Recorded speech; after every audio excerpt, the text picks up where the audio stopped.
What's going on, my fly hippie family? It's your boy Izzy. Welcome if you're new. So apparently NBC decided to put up a gender pay gap display trying to say that, oh, it's a gender thing, the reason that the WNBA is getting paid way less than the NBA. And I think it's wrong, man. We're about to get all the way into it, but before we do that, y'all make sure y'all hit that thumbs up for your boy if you like the content. And don't forget to subscribe to the channel. We trying to hit at least 13.8 by the end of the day, man. We are 5 away, so I know we can get that. And don't forget to get in the comment section and let me know what y'all think about this. Let's get it. All right, now, so let's just see what the displays say, right? And this is not to take a shot at hoops, right? They said, whoa, this is crazy and unacceptable, right? Now let's just see what it say. Gender pay gap. Rookie season salary for number 1 draft picks, $76,000, right? $500 for Caitlin Clark, $12.1 million for Victor Wnba. This has been debated so many times, probably for the past 3 years, and I think at this point it's just pointless to even try to debate that it's a gender thing. It's not a gender thing, man. It's a business thing.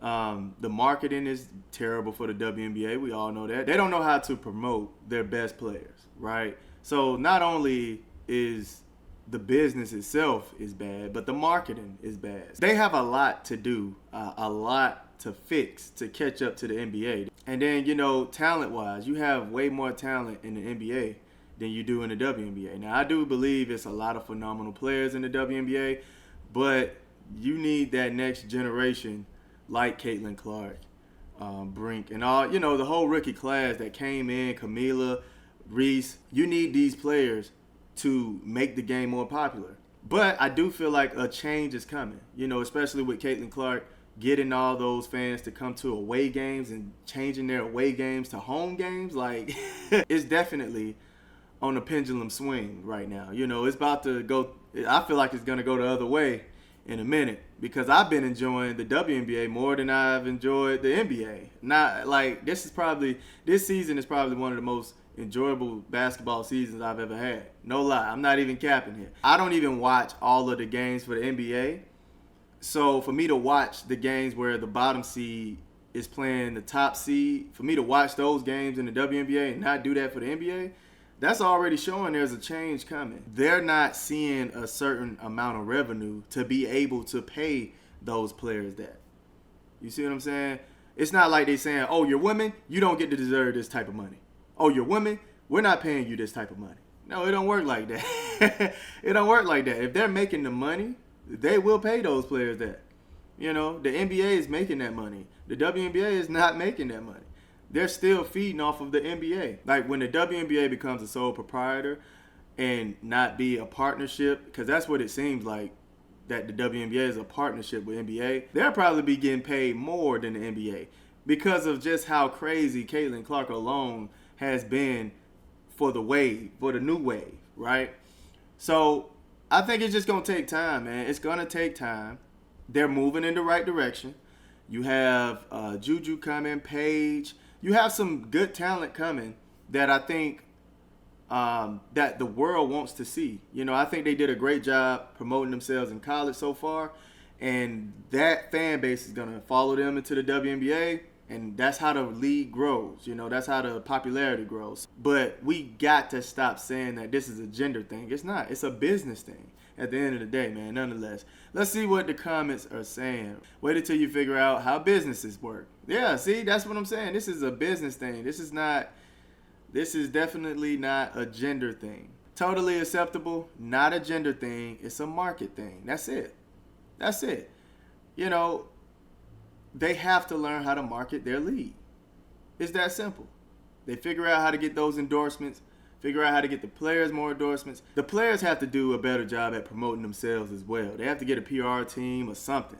You know, Caitlin Clark has her mom and dad that's been doing a great job promoting her. So I think the league needs to learn how to, like the players have to learn how to promote themselves. It's not just all on the league to get you out there. They're going to do their part, but you have to do your part as well. It's still like you're still like an independent business walking around. You know what I'm saying? Like the NBA can only do so much for the players, right?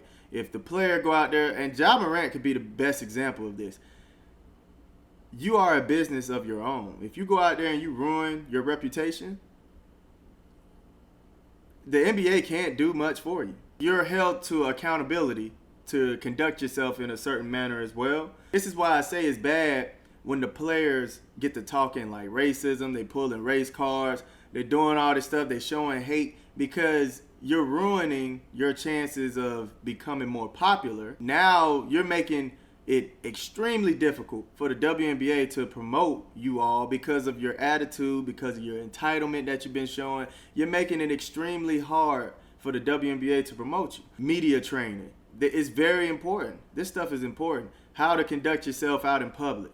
You need people around you to tell you, like, hey, don't tweet that. Hey, don't do that in public. You know they're going to take that out of context. You know, you need people around you to remind you that you are a business, right? You are a business, and you have to move accordingly. If you don't, one misstep, one mishap can ruin everything. They have to help the league become an enjoyable league by also behaving themselves and acting accordingly. If the fan base don't like the majority of the players, who's going to watch the WNBA? That's not the WNBA's fault. You got to be a bot if you're still debating this in 2024. Yeah, like, it's been debated a whole lot, and I just think it's foolish at this point, man. It's business. It's not a gender thing. It's not a race thing. It's business. That's it. ROI is called capitalism. If all the feminists out there bought tickets to WNBA games, the starting salaries would be equalized. If it's unacceptable, get to the arena, stop tweeting about it. And that's huge too. A lot of men are supporting the WNBA instead of women. So, and it be mainly feminists who saying like, hey, women need to be paid just as equal as men. But y'all not the ones buying the season tickets, the season passes. You're not going to the games. You're not buying jerseys, merch. You got to put your money where your mouth is. WNBA has just started to gain traction, unlike the NBA, which has been basically funding the WNBA. They will start to get paid soon as more stars like Caitlin and Reese come into the limelight. And it's that simple. Here go a chart of basically the revenue that's going on. So the NBA made $10 billion. The WNBA made $200 million. Average viewership. Regular season, 1.6 million. Regular season, 505,000. And this is why Caitlin Clark numbers is just amazing. When it hits the million, as a league, the NBA does this. As one person on the Fever team is doing this throughout the season, that is insane. That's why I need people to lock in when I say Caitlin Clark is doing astronomical numbers, bro. Doing ridiculous numbers on the viewership. Because this is the average, 500,000 for most games. But for her to turn around and do 1.6, if you go look at the Ion, if you look at the Ion 7 games that hit 1 million views, all of them Fever. All of them. All of those games are Fever games. WNBA loses money every year. That's true. Until this year, Caitlin's arrival, WNBA has never come close to turning a profit. The salaries the WNBA players receive is due mostly to the NBA subsidizing their league, but change is coming. Caitlin is going to make them all rich. Salaries will go up, endorsements too. I will be going live today for the game. I think this is the last game. Y'all make sure y'all join up with me for the watch party. I love y'all. Y'all keep it smooth.